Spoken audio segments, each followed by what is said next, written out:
ஒரு housing loan எடுக்கிறீங்கன்னா 10 to 15 இயர்ஸ்க்கு நீங்க கட்டுறது வெறும் வட்டி. You are not paying any kind of principal. ரொம்ப கம்மியான பிரின்சிபல் தான் போயிட்டு இருக்கு. வட்டி மட்டும் எவ்வளவு கட்டிருப்பீங்கன்னா 50 லட்ச ரூபா வீட்டுக்கு 70 லட்ச ரூபா வட்டி கட்டிருப்போம். 50 லட்ச ரூபா வீட்டுக்கு நம்ம ஆல்மோஸ்ட் 20,78,408 ரூபா நம்ம வந்து எக்ஸ்ட்ரா கட்டுறோம். 50 லட்ச ரூபா லோனுக்கு 38 லட்ச ரூபா வட்டி 10 வருஷத்துலயே முடிஞ்சிச்சு. ஸோ இந்த மாதிரியான இதுல வந்து நிறைய பேர் போய் மாட்டிக்கிறாங்க. அதாவது இது தெரியாம என்ன பண்ணுவாங்கன்னா மக்கள் 10 வருஷம் கழிச்சுட்டு அவங்களுக்கு வேற ஏதோ ஒரு ப்ராப்பர்ட்டியோ இல்ல ஒரு அமௌண்ட்டோ கிடைச்சி சேர்த்து வச்சுட்டு 10 வருஷம் நான் சேமிச்சிட்டேன், இப்ப போயிட்டு நான் ஒரு 10 லட்சம் கட்டி என்னோட லோனை கம்மி பண்ணலான்னு போனா இப்ப என் அவுட் ஸ்டாண்டிங் என்ன இவங்க நினைச்சிருப்பாங்கன்னா நம்ம தான் 30 லட்சம் கட்டிருக்குமே ஆல்ரெடி. இது நான் வட்டி மட்டுமே 30 லட்சம் ரெண்டும் சேர்த்து பாத்தீங்கன்னா ஆல்மோஸ்ட் 50 lakhs தாண்டி இருக்கும்.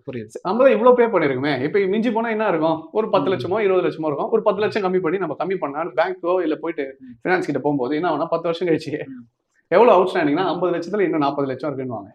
அப்ப என்னன்னா ஃபர்ஸ்ட் உங்களுக்கு போறது எல்லாமே வட்டி மட்டும் தான். புரியுது. அதுக்கப்புறமா தான் உங்களோட அசலையே கட்ட ஆரம்பிக்கணும். இப்போ இது 25 வருஷத்துக்கு ஒருத்தர் லோன் போடுறாருன்னு வச்சுக்கோங்க. நிறைய பேர் வந்து இஎம்ஐ மட்டும் தான் பாக்குறோமே தவிர பிரின்சிபல் அண்ட் இன்ட்ரெஸ்ட் எவ்வளவு பே பண்றோன்றதை பாக்குறது இல்ல. நீங்க கட்டுற 40,000த்துல ஃபர்ஸ்ட் மாசம் இஎம்ஐல பாத்தீங்கன்னு வச்சுக்கோங்களேன், பிரின்சிபல் வெறும் 4,000 தான் கட்டிருப்பீங்க. ஓகே. ஆனா மந்த்லி இன்ட்ரெஸ்ட் மட்டும் 35,000 ரூபாய். முதல் வெறும் 4,845 ரூபாய் தான் கட்டிருப்போம். உங்க வீட்டுக்கு நீங்க கட்டினது வெறும் 4,800 ரூபாய் தான். ஆனா 35,000 ரூபாய் வட்டி போச்சு. நிறைய பேருக்கு என்ன தெரியலன்னா ஸ்டார்டிங்ல என்ன முடிவு பண்றாங்கன்னா, சரி ஒன்னும் பிரச்சனை இல்லை, நம்ம இப்போ இது பண்ணுவோம், 10 வருஷம் கழிச்சு நான் ப்ரீ க்ளோஸ் பண்ணிடுவேன். இது நிறைய பேருக்கு தெரியாம தப்பு பண்ணிருக்காங்க, அதே டைம்ல மாட்டி இருக்காங்க. ஏன் சொல்றேன்னா இப்ப இதே ஒரு 10 to 15 இயர்ஸ் வச்சுப்போம். இப்ப இதோட வேல்யூ 50 lakhs. இங்க இருந்து ஒரு 40 lakhsக்கு 50 lakhsல இருந்து 40 lakhsக்கு வர்றதுக்கே உங்களுக்கு எத்தனை மாசம், 127 மாசம், 120ன்னு வச்சுப்போம்.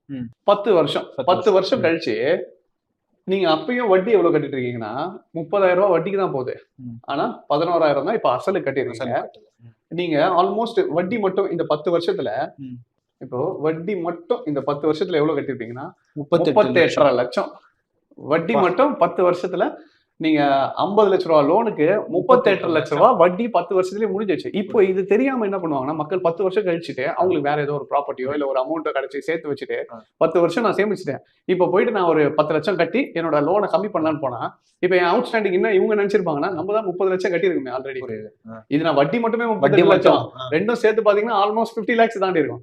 நம்ம தான் இவ்வளவு பே பண்ணிருக்குமே. இப்ப மிஞ்சி போனா என்ன இருக்கும், ஒரு 10 லட்சமோ 20 லட்சமோ இருக்கும். ஒரு 10 லட்சம் கம்மி பண்ணி நம்ம கம்மி பண்ணா பேங்க்கோ இல்ல போயிட்டு பினான்ஸ் கிட்ட போகும்போது என்ன ஆகும்னா 10 வருஷம் கழிச்சு எவ்வளவு அவுட் ஸ்டாண்டிங்னா 50 லட்சத்துல இன்னும் 40 லட்சம் இருக்குன்னு.